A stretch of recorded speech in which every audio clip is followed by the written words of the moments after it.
Hi students, आज हम देखेंगे दो अंकों की संख्या का वर्ग निकालने का शॉर्ट ट्रिक।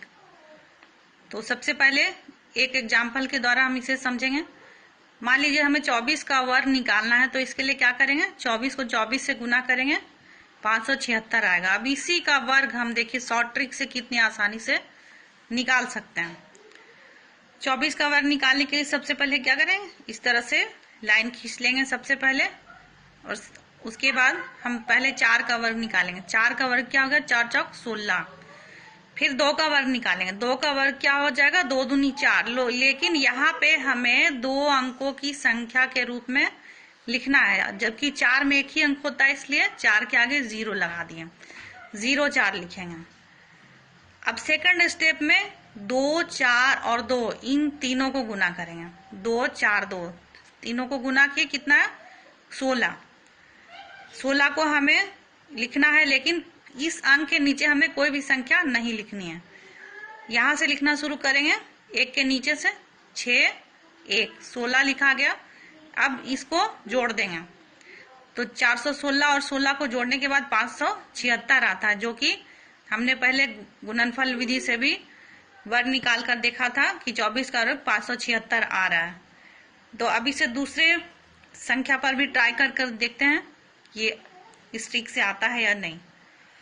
तो 96 का वर्ग हम निकालते हैं। 96 का वर्ग निकालने के लिए इस शॉर्ट ट्रिक से सबसे पहले क्या करेंगे, 6 को 6 से गुना करेंगे। 6 6 चक 36 और 9 को 9 से गुना करेंगे, 9 नमा 81। अब सेकंड स्टेप में 9 6 और 2 9 6 2 को गुना करेंगे, कितना आएगा, 108। तो हमें इस अंक के नीचे कुछ नहीं लिखना है, यहाँ लिखिए 8 0 1। अब 8136 और 108 को हम जोड़ेंगे, कितना आएगा, 9216। आप इसे चेक करके देख सकते हैं कि 96 का वर्ग 9216 आ रहा है। एक अंक और ट्राई करते हैं, 10 का वर्ग निकाल कर देखते हैं इस ट्रिक से। ऐसे तो 10 का वर्ग निकालना बहुत ही आसान है, लेकिन हम देख रहे हैं इस ट्रिक को चेक करते हैं कि इस ट्रिक से आता है या नहीं आता है। तो सबसे पहले हम क्या करेंगे, 0 का वर्ग निकालेंगे। 0 का वर्ग क्या हो जाएगा, 0 0। 1 का वर्ग क्या हो जाएगा, 1। चूंकि 2 अंकों की संख्या के फॉर्म में लिखना है, इसलिए 1 को हम 0 1 लिखेंगे। ये फर्स्ट स्टेप हो गया। सेकंड स्टेप में 1 0 2 इनको गुना करना है, तो 0 से गुना करेंगे 1 और 2 को, तो क्या आएगा, 0। अब इसके नीचे कुछ नहीं लिखना है, गुणनफल मेरा 0 आया है, तो ये 0 0 0। अब 100 और 0 को जोड़ेंगे तो 100 आता है। इस तरह से हम देखते हैं कि ये ट्रिक किसी भी 2 अंक की संख्या का वर्ग निकालने के लिए कारगर है। अब हम कक्षा 8 से देखते हैं पहला प्रश्न। एक्सरसाइज 2.2, योग किए बिना योगफल ज्ञात करना है। 1 3 5 7 और 9 का। तो इसका योगफल ज्ञात करने के लिए एक बहुत ही इंटरेस्टिंग सीरीज हम ध्यान से देखेंगे, विषम संख्याओं का जोड़। क्रमागत विषम संख्याओं के योग को आप ध्यान से देखिए। सबसे पहले विषम संख्या क्या होती है, 1 होती है। 1 का वर्ग क्या होता है, 1 होता है। प्रथम 2 विषम संख्या क्या होती है, 1 और 3। तो 1 और 3 को जोड़िए, क्या आता है, 4। और 4 किसका वर्ग है, 4 2 का वर्ग है। फिर प्रथम 3 विषम संख्याएं क्या है, 1 3 5, इनको जोड़ेंगे तो क्या आएगा, 9। और 9 किसका वर्ग है, 3 का वर्ग है। अब प्रथम 4 विषम संख्याओं का योग कितना आता है, 16। और 16 किसका वर्ग है, 4 का वर्ग है। प्रथम 5 विषम संख्याओं का योग कितना है, 25। तो इस तरह से हम देखते हैं कि एक विषम संख्या लेते हैं तो उसका योगफल उसका वर्ग 1 का स्क्वायर। प्रथम 2 विषम संख्या लेते हैं और उसको जब जोड़ते हैं तो 2 का वर्ग आता है। प्रथम 3 संख्या जब हम लेते हैं और जब उसको जोड़ते हैं तो 3 का वर्ग आता है। 4 विषम संख्याओं का योग क्या आता है, 4 का वर्ग।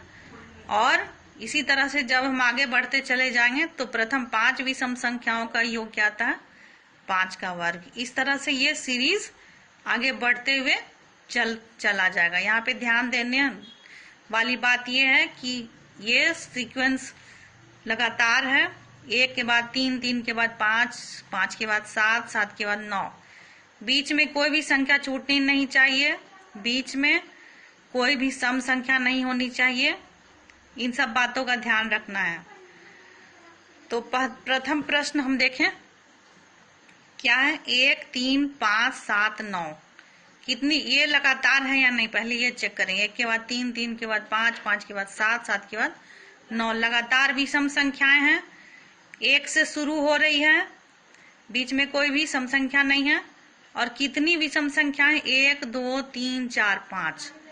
तो इनका योगफल क्या होगा, 5 का वर्ग होगा। 5 का वर्ग कितना होता है, 25। सेकंड प्रश्न देखें, 1 से शुरू हो रही विषम संख्या, 1 के बाद 3, 3 के बाद 5 के बाद 7, 9, 11, 13। कितनी विषम संख्या, 1, 2, 3, 4, 5, 6, 7। तो 7 प्रथम विषम संख्याओं का योग क्या होगा, 7 का वर्ग। और 7 का वर्ग कितना होता है, 49। अब सेकंड प्रश्न देखें, निम्न संख्याओं के वर्गों के बीच कितनी प्राकृत संख्याएं हैं। मतलब कि ये पहला प्रश्न है, 43 और 44 इन दोनों का वर्ग हम निकालेंगे और वर्ग निकालने के बाद जो संख्या आती है उनके बीच में कितनी संख्याएं हैं उसके बारे में पूछा जा रहा है। तो उसे निकालने के लिए एक बहुत ही आसान फॉर्मूला है कि 43 को हम मान लेते हैं n, तो 44 को हम लिख सकते हैं 43 जोड़ 1। 44 को हम 43 जोड़ 1 लिख सकते हैं। अगर 43 को n मानते हैं तो 43 जोड़ 1 के बदले हम 43 के बदले n जोड़ 1 लिख सकते हैं। और ये एक फॉर्मूला है कि n स्क्वायर और n+1 स्क्वायर के बीच प्राकृत संख्याएं कितनी होती हैं, 2n। इसी फॉर्मूले से ये प्रश्न सॉल्व कर सकते हैं। तो यहाँ पे n के बदले क्या है, 43। n स्क्वायर मतलब 43 स्क्वायर, n+1 स्क्वायर मतलब कि 43 जोड़ 1 स्क्वायर के बीच कुल प्राकृत संख्या क्या होगी, 2n।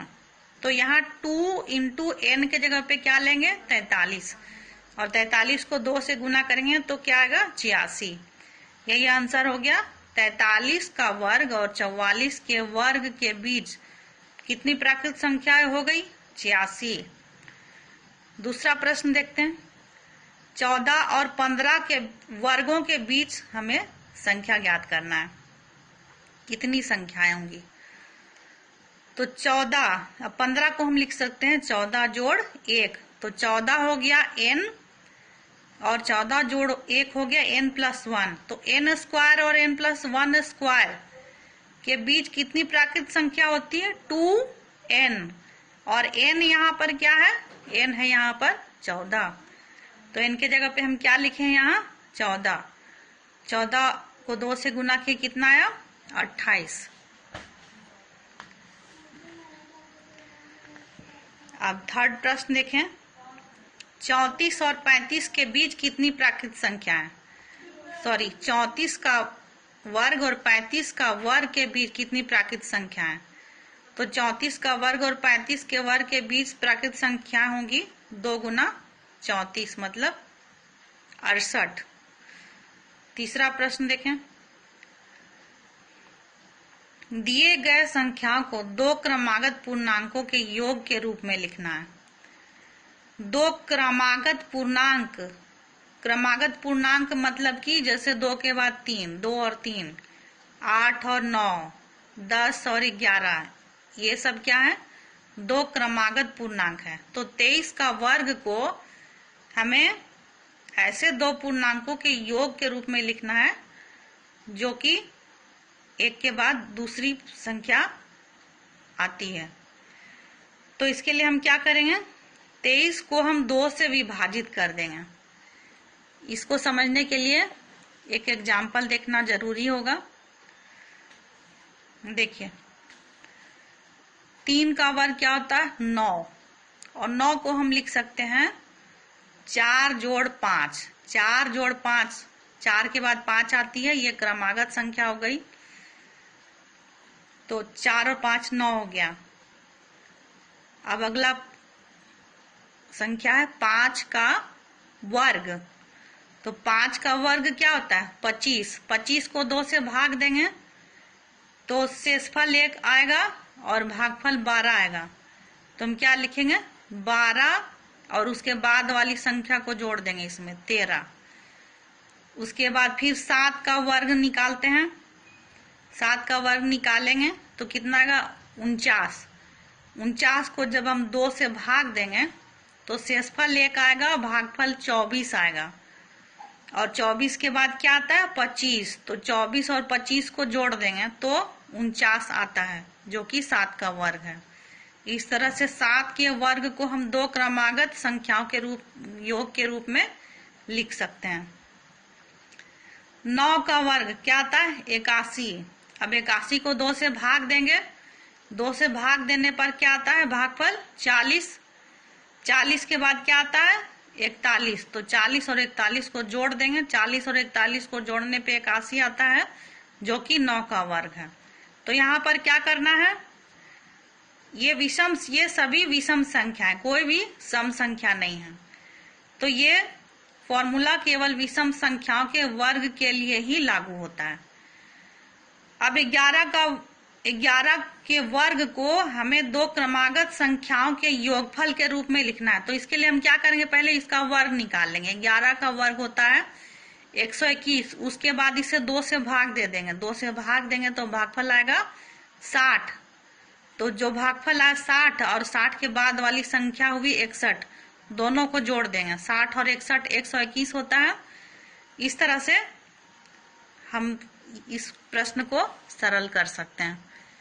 अब प्रश्न देखिए 23 का वर्ग। 23 के वर्ग को हमें 2 क्रमागत पूर्णांकों के योग के रूप में लिखना है। तो हमें क्या करना होगा, पहले 23 का वर्ग निकाल लेना होगा। 23 का वर्ग होता है 529। तो 529 को हम क्या करेंगे 2 से भाग देंगे। यहाँ ध्यान देकर देखिए 529 को भाग दिए 2 से तो भागफल क्या है 264। शेषफल पे हमें ध्यान नहीं देना है, 264। तो 264 लिखिए। यहाँ पे जोड़ कितना होगा 265। 264 और 265 मिलाकर होता है 529। तो 23 के वर्ग को 2 क्रमागत पूर्णांकों के योगफल के रूप में यहाँ पर लिखा गया है। अब अगला प्रश्न देखें 15 का वर्ग। 15 का वर्ग क्या होता है 15 गुना 15 225। 225 को 2 से भाग देंगे, भागफल कितना है 112।